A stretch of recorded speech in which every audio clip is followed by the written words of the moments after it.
my name's Saasha. I'm the co-founder and COO of Olio. And I'm going to tell you a bit about me, a bit about Olio and our journey, but most specifically, how it is that we have leveraged our community to grow and develop a global movement for sharing. This is a picture of our team. We recently got together in September for the first time in 2 years, and we're about 5 or 6 times bigger than we were in 2019 when we last got together. So it's been quite the journey. Most of us met for the first time, which was quite amazing. So I started Olio with Tessa, who's one of my oldest and best friends. And I grew up in a very alternative hippie household in the middle of nowhere in America. And I also grew up without a lot of money, which meant that I learned at a very young age how to make ends meet and how to be very, very resourceful. It was my responsibility to help my mom scavenge things that other people had thrown away around town and take them home and fix them up and repair them and resell them in order to make extra cash. So for me, I hate waste of all kinds. And my co-founder, Tessa, grew up on a farm, so she would never dream of letting good food go to waste because she knows how much hard work goes into growing that food. But we both sort of ran away from home and wanted to have sort of totally different adulthoods than our childhoods. But when we became mothers in 2015, we had a very cliched sort of reckoning, and we started to think about what kind of world our children were going to inherit and about how we wanted to spend our time and how we can make a positive contribution. And it was at that time that Tessa was moving house. And on moving day, she found herself with some food she had assumed because it was non-perishable that she would be able to pack. But the removal men said absolutely not. And she went out in the streets of Geneva in the middle of winter and tried to give some food away to strangers. And it was embarrassing, but it also didn't work. And when she told me that story, we had that aha moment because we realized that's ridiculous. There were obviously people nearby who would have loved to have that food. There's just no way to connect people with people who would want. And so obviously mobile technology could help that. But it wasn't until we investigated the scale of food waste and realized that by current estimates, 40% of all the food that's produced globally goes to waste. And it accounts for just under 10% of global carbon emissions. So if food waste were a country, it would be the third largest contributor to the climate crisis after China and the USA. It's very unrecognized, and most people don't understand just how critical food is to the food sort of system, what a role it plays in sort of global carbon emissions, and then when so much of it goes to waste, what the impact of that is. People are very aware that we face hunger all around the world. So 800 million people go to bed hungry. And here in the UK, 9 million people live in food poverty. So that's the population of London. That many people are struggling to feed themselves and their families on a daily basis, which is completely immoral given that we have more than enough food to feed every hungry person many times over. We're also facing 2.5 billion people joining the planet by 2050. And in order to feed them all, we would need to double world food production. So that's actually not even possible.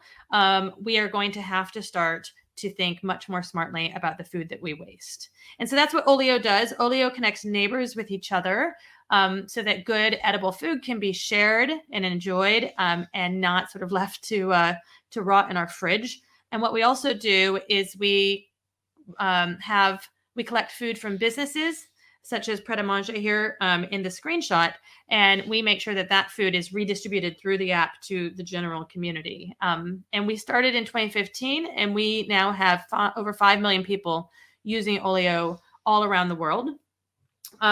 We've seen sharing successfully take place in 61 different countries, and we have seen 35 million portions of food successfully shared between neighbors. And every week, neighbors are meeting on the doorstep nearly 200,000 times to physically share food and other household items with each other so that they don't go to waste. And of course, they're forming friendships and getting out of the house, and there's all kinds of other benefits. So how have we grown? We have grown due to our grassroots volunteers. So we have over 70,000 volunteers, and they have been absolutely critical to spreading the word about Oleo and helping us get to the scale that we have gotten to. But if I dial it back and I go back to 2015 and I think about how we got started, it was just Tessa and I, completely bootstrapped for the first year.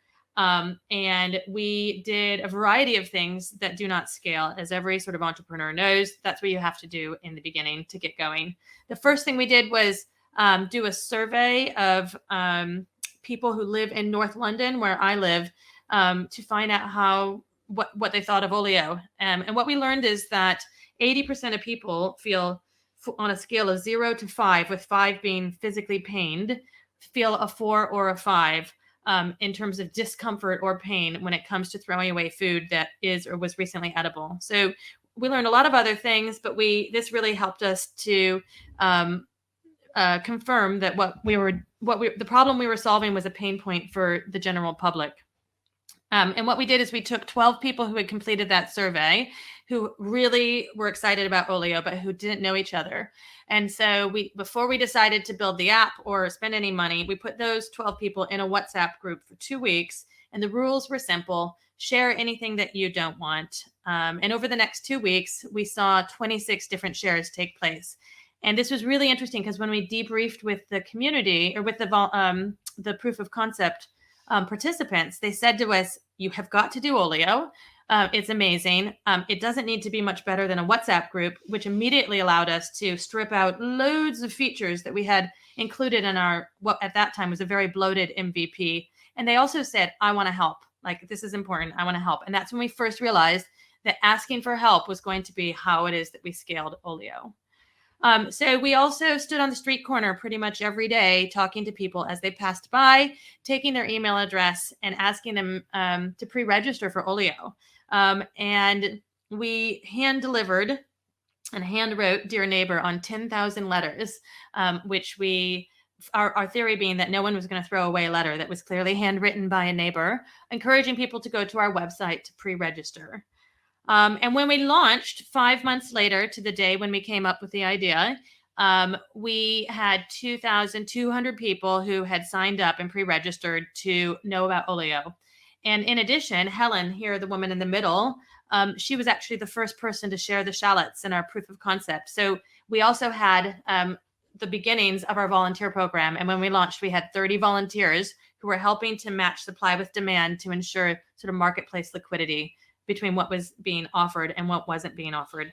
And that's how we basically got our sort of first 5,000 users, was very much on the street, talking to people one at a time and getting as many volunteers as we could to help us. But then what we've done sort of in the 5 years since that is we've built in a whole series of community growth loops. And so when I think about a growth loop, it's where I have a new user come into Oleo. We ask them to do something. We ask them to take some kind of action. And the result of that action is that it brings more people into Oleo, who then we ask to do more actions. And then we have this virtuous cycle where we can scale very, very cost effectively. So the first growth loop that we rely on is called our community heroes. So in the app, you can claim a variety of different badges. And in order to get the community hero badge, you need to sign up to receive a physical packet of marketing materials, flyers, letters, and posters, which you then go out into the community and you distribute. And we've had, I don't even know, thousands and thousands of people take these physical marketing packs and then go out on our behalf and sign up their neighbors. So this, obviously, they sign up their neighbors. Some of their neighbors go on to become community heroes. This is a virtuous circle. Another thing that we do is that we have a variety of content pathways. And when people sign up to them, that obviously becomes an asset. So we have Zero Waste Weekly is like a sister brand that we run. And you can claim a badge in the app to subscribe to Zero Waste Weekly. I think we've got at least 50,000 or more people who subscribe to this. And what that is a very valuable distribution list of people who care about the environment. And we can use that distribution list to approach brands and to say, if you donate us product, then we will sort of put it and bundle it together into a competition, which we then post on social. And in this instance, we got new subscribers to subscribe to Zero Waste Weekly, giving away product that was donated. We tag all the brands, so then they reshare the content. And actually, this is obviously bringing new people into the app through a win-win, with the brands wanting to give us product. And now brands actually pay us to give us product to give away to the community. And then in order to win the product, the community has to tag a friend and share on social. So this is another example of leveraging our community to grow. Another thing we do is all throughout the user journey, especially at peak pleasure moments, when maybe you've just rated someone 5 stars, for example, we ask people to submit their story and their photos.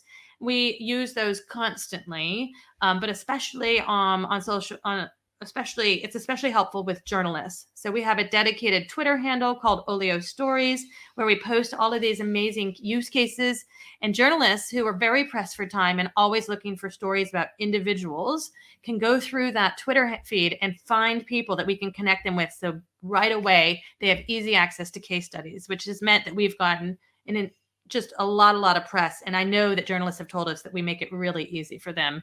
And so this is another sort of way of leveraging our community.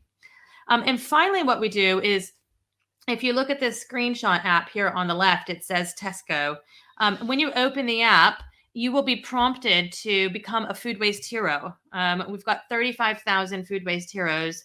And what these food waste heroes do is they go through an online training for food safety, and they get matched with a business such as Tesco to collect the unsold food at the end of the day. And then they bring that food back home, and then they add it to the app, and then their neighbors come around to their house and pick it up. Not only does this inject supply into the marketplace, it attracts the word about free food that just had a price tag on it an hour ago spreads very quickly. So it's a great sort of zero cost acquisition channel. But most importantly, the businesses pay us to manage and train and recruit the volunteers. And we have dozens and dozens of sort of national partnerships with businesses. So this is another example of how we are leveraging our community to help grow. I'm just conscious of time. I've only got a few more slides, so I'm going to wrap up shortly. But getting to 5 million users would have sounded like a lot back in 2015. Now it doesn't sound like nearly enough. We have a really long ways to go. Our vision is to get to 1 billion people using Olio to share our most precious resources. And by share, we are really broadening the definition of that beyond simply giving things away, food or household items. We recently launched a borrow section where anyone can lend and borrow household items. Someone borrowed an air mattress from me last week because they had a visitor. There's all kinds of things we have in our home that we all don't need to own, and we do need to collectively move towards a more sustainable sort of way of consumption, moving away from an everyone owns everything model where we are guardians of objects and we get full use of all the things that are within our community. So we're not continuously draining the planet of resources we can't replenish.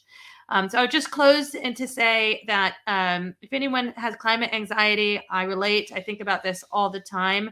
But actually what gives me hope is knowing that that billions of small, thoughtful actions at scale really are transformational. So I encourage everyone to think about what they have in their home and what they're wasting, and to make sure that that's an absolute minimum, and to potentially download Olio and give it a go.